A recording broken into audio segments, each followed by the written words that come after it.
Hello guys, আশা করি সবাই ভালো আছেন। আবারও আপনাদের মাঝে একটি ব্লগ ভিডিও নিয়ে আসলাম।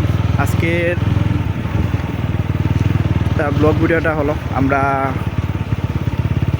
আমাদের গরুর জন্য খড় কিনতে যাব। তো আমরা কত টাকা আটি খড় কিনবো এগুলো অবশ্যই আপনাদের মাঝে পরবর্তী কোনো ব্লগ ভিডিওতে দিয়ে দিব।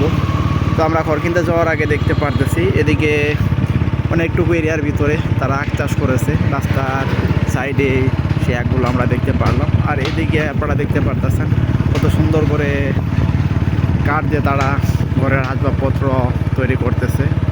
তো আমি যদি আপনাদেরকে একটু এদিকের অংশটা দেখাই, এদিকে আপনারা দেখতে পারতেছেন সামনে একটি বিশাল বড় বাজার। তো বাজারের মাঝখানে আবার রাস্তার সাইডে অনেকগুলা আমরা আম গাছও দেখতে পারতেছি। এপাশে একটি আম গাছ আর এপাশে একটি আম গাছ।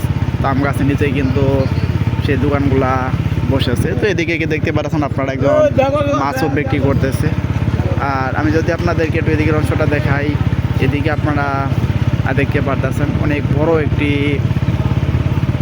পিত্তাস গাছ। কত সুন্দর সেই গাছটা, একদম চারপাশে একরকম। তো সামনে আমরা একটু অটোতে অনেকগুলা চিপসের প্যাকেট নিয়ে যাইতে দেখতেছি।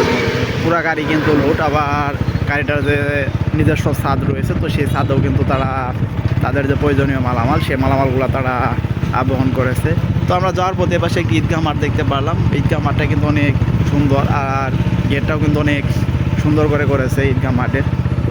তো রাস্তার এই পাশে একটি ফুলের গাছ আমরা দেখতে পাচ্ছি, এই পাশে একটা আর এই পাশে একটা সাদা কালার ফুলগুলো আমরা দেখতে পারলাম, সাদা ছোটো ছোটো ফুলগুলা। তো এগুলো বলতে বলতে আমরা কিন্তু